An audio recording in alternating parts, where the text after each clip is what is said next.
રાજ્યના તમામ જિલ્લામાં 30 વર્ષ દરમિયાન વિવિધ ગંભીર ગુનાઓમાં સંડોવાયેલા આરોપીઓનું ચેકિંગ હાથ ધરવામાં આવ્યું. આપ જોઈ રહ્યા છો નવનિર્માણ અમદાવાદ ન્યૂઝ. એક નજર આજના મુખ્ય સમાચાર પર. પોલીસ મહાનિર્દેશક તથા મુખ્ય પોલીસ અધિકારી ગુજરાત રાજ્ય ગાંધીનગર દ્વારા રાજ્યના તમામ જિલ્લામાં છેલ્લા 30 વર્ષ દરમિયાન વિવિધ ગંભીર ગુનાઓમાં સંડોવાયેલા આરોપીઓનું ચેકિંગ હાથ ધરવાના અભિયાન આદેશ આપવામાં આવ્યું છે. ત્યારે આ અભિયાન અંતર્ગત અમદાવાદ રેન્જ આઈજી વિધિ ચૌધરી તથા અધિક્ષક ઓમ પ્રકાશ જાટ સીધા માર્ગદર્શન હેઠળ અમદાવાદ જિલ્લા ગ્રામ્ય વિશાળ ચેકિંગ હાથ ધરવામાં આવ્યું હતું.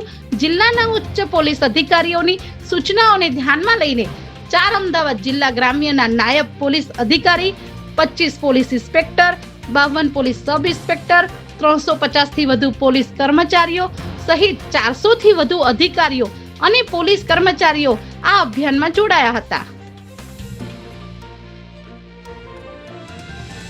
100 કલાકની આ સ્પેશિયલ ડ્રાઈવમાં છેલ્લા 30 વર્ષના ગંભીર ગુનાઓ આચરનારા 960 જેટલા આરોપીઓની વિગતવાર પૂછપરછ, તેમની વર્તમાન પ્રવૃત્તિ અંગેની માહિતી, જરૂરી દસ્તાવેજની તપાસ, તેમના અદ્યતન ફોટોગ્રાફ્સ મેળવી પ્રોફાઇલ અપડેટની કામગીરી પૂર્ણ કરવામાં આવી હતી. આ ઉપરાંત આ અભિયાન અંતર્ગત જિલ્લામાં તમામ ગેસ્ટ હાઉસો, હોટલો અને મકાન ભાડુઆતોની રજીસ્ટ્રેશન સહિતની કામગીરી પણ અમદાવાદ જિલ્લા ગ્રામ્ય પોલીસ દ્વારા કરવામાં આવી હતી. આ અભિયાનનો મુખ્ય હેતુ જિલ્લામાં કાયદો વ્યવસ્થાની સ્થિતિ મજબૂત કરવી, ગંભીર ગુનાઓમાં સંડોવાયેલા આરોપીઓ પર કડક દેખરેખ રાખવી અને ભવિષ્યમાં કોઈ પણ ગેરકાયદેસર પ્રવૃત્તિઓને અટકાવવી.